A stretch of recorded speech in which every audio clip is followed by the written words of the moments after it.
هدي محمد صلى الله عليه وسلم وخير الأمور عوازلها وشر الأمور محدثاتها وكل محدثة بدعة وكل بدعة ضلالة وكل ضلالة في النار. وبالسند المتصل منا إلى الشيخ الإمام الهمام الحافظ الحجة أمير المؤمنين في الحديث أبي عبد الله محمد بن إسماعيل بن إبراهيم بن المغيرة بن البردزبة الجعفي اليماني البخاري رحمه الله تعالى. اللهم انفعنا بعلومه وعلومهم أجمعين يا رب العالمين. أنه قال: باب قول الله: ونزع الموازين القسط ليوم القيامة وأن أعمال بني آدم قولهم يوزن. وقال مجاهد: القسطاس العدل بالرومية، ويقال القسط مصدر المقسط وهو العادل، وأما القاسط فهو الجائر. وبه قال حدثنا أحمد بن أشكاب قال حدثنا محمد بن فضيل عن عمارة بن القعقاع عن أبي زرعة عن أبي هريرة رضي الله تعالى عنه وعنهم قال: قال النبي صلى الله عليه وسلم: الصلاة والسلام على سيد المرسلين وعلى آله وصحبه أجمعين أما بعد। বাবারা ভাইরা, আল্লাহর বহুত বহুত নিয়ামত আল্লাহ পাক আপনাদেরকে আমাদেরকে প্যারে নবী সাল্লাল্লাহু আলাইহি ওয়াসাল্লামের উম্মত করে দুনিয়ায় আমাদেরকে পাঠিয়েছেন।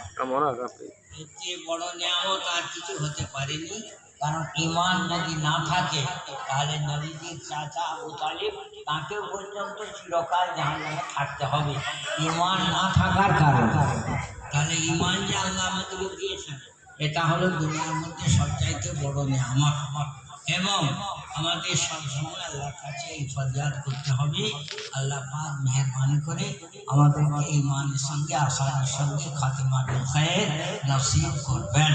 এটা আমিন, সবাই আমিন বলুন। বাবারা ভাইরা, আপনারা শুনেছেন 1 নম্বরে হচ্ছে কোরআন শরীফ, তার কোনো জবাব নাই। আর কোরআন শরীফ যে আল্লাহর বাণী তার সবচেয়ে জ্বলন্ত নমুনা আমাদের হাফেজ সাহেব। বাচ্চা ছেলে সে আরবির মানে মতলব কিছুই বোঝেনি, কিন্তু একবারে 30 পারা মুখস্থ ঠোঁটস্থ। যেটা একমাত্র আল্লাহর বাণী ছাড়া অন্য কোনো ক্ষেত্রে সম্ভব নয়। সেই জন্য অন্য ধর্মের কোনো অন্য ধর্মগ্রন্থের হাফেজ নাই, একমাত্র কোরআন শরীফেরই হাফেজ আল্লাহ রেখেছেন। যে চোখে আঙুল দিয়ে দেখে দেখছেন এটা হলো আল্লাহর বাণী, এটা মানুষের তৈরি করা বা নবীজির তৈরি করা বাণী নয়। আল্লাহ নবীজির মুখ দিয়ে প্রকাশ করতেন, কিন্তু বাণীটা সম্পূর্ণ আল্লাহ পাকের। বাবারা ভাইরা, এরপরে কোরআন শরীফের পরেই ধাপ হচ্ছে প্যারে নবী সাল্লাল্লাহু আলাইহি ওয়াসাল্লামের আকওয়ালে মুবারাকা, হুজুর পাকের কওল ফেল এবং তাকরীর, তাকে হাদিস শরীফ বলা হয়। সেই হাদিস সংগৃহীত হয়েছে কিতাব আকারে। তার মধ্যে সর্বশ্রেষ্ঠ কিতাব উম্মত প্রায় একমত হয়ে বলেছেন যে হাদিসের কিতাবগুলির মধ্যে হচ্ছে আসাহুল কুতুব বাদা কিতাবিল্লাহি সহিহুল বুখারী। আল্লাহর কিতাব কোরআন শরীফের পর সবচেয়ে সহি কিতাব হচ্ছে বুখারী শরীফ। বাবারা ভাইরা, তাকরীরে বুখারী কিতাবে উল্লেখ আছে এবং লামে উদ্দারারি আলা সহিহুল বুখারী কিতাবে উল্লেখ আছে। ইমাম শাফি রহমাতুল্লাহ আলাইহি শাগরিদ অথবা শাগরিদের শাগরিদ আবু যায়েদ মারওয়াজি তিনি, আর তখন তো বাবু এত প্রচার যন্ত্র ছিল না, আর প্রেসে বই ছাপা হতো না। ওস্তাদরা বলে যেতেন, ছাত্ররা শ্রুতি লিখনের মতো লিখেন। তাই এটা প্রচার হয়েছে, প্রচারের যুগ এখন, তখন তার প্রচারের যুগ ছিল না। তাই তিনি ইমাম শাফির কিতাব, যেটা হাদিসের লেখা কিতাবুল সেটাই পড়াতেন। তখন পর্যন্ত তিনি জানেননি যে বুখারী শরীফ নামে একটা কিতাব লেখা হয়েছে।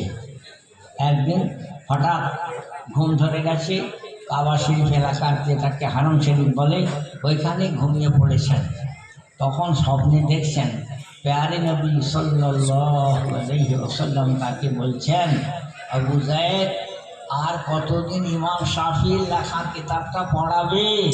আমার কিতাবটা পড়াওনি কেন? তখন তিনি বলেন, হুজুর আপনার কিতাব কোনটা আমি তো জানি না। আরে আমার কিতাব সহিহুল বুখারী, এটা তুমি এখনো খবর পাওনি? আচ্ছা, ঘুম ভাঙলে এবারে খোঁজ খবর নিয়ে সহি বুখারী সেটি জোগাড় করবে এবং সেইটা পড়বে এবং পড়াবে। তাহলে বুখারী শরীফের মর্তবাটা কত বড় আল্লাহ এবং আল্লাহ রাসূলের কাছে। তাহলে বুঝতে পারছেন তো ভাই, আল্লাহ মেহরবানি করে আপনাদের এই মাদ্রাসায় এই বুখারী শরীফের সবক জারি করিয়েছেন। তাহলে এই জন্য সবাই বলুন আলহামদুলিল্লাহ। এই বুখারী শরীফ অনেকে চোখে দেখারও সুযোগ হয়নি, এ উপলক্ষে দেখাও হয়ে গেল। তারপরে শোনারও সুযোগ সবাই হয়নি, এ উপলক্ষে হাদিস শোনাও হয়ে যাবে। তো ভাই এই জন্য আল্লাহর দরবারে সবাই শুকরিয়া করুন যে আপনাদের এই মাদ্রাসা, এই যে আপনার গ্রামের নামটা মহিষগঞ্জ, যে মহিষগঞ্জ গ্রামের মাদ্রাসায় আল্লাহ পাক বুখারী শরীফ জারি করিয়েছেন। আল্লাহ এর জন্য আমরা আপনার কাছে বহুত বহুত শুকরিয়া জানাচ্ছি। সবাই বলুন আলহামদুলিল্লাহ। বাবারা ভাইয়েরা, এই মহিষগঞ্জ এলাকায় আমাদের পাঁশকুড়া কনকপুর মাদ্রাসার অনেক ছাত্র আছে এবং মাওলানা হাবিবুর রহমান আমাদের জেলাতেই বাড়ি, মালতীপুরের শিক্ষক ছিলেন আমাদের বড় হুজুর হাফেজ ভাই সাহেব, এনার সঙ্গে সহকর্মী ছিলেন এবং বন্ধু ছিলেন। তাই তিনি আমাকে মাদ্রাসার গাড়িতে নিয়ে আসতেন। এই এলাকায় আমরা মাদ্রাসার আদায় কালেকশন ইত্যাদি করতাম এই 2-3 বছর আগে পর্যন্ত। কিন্তু এখন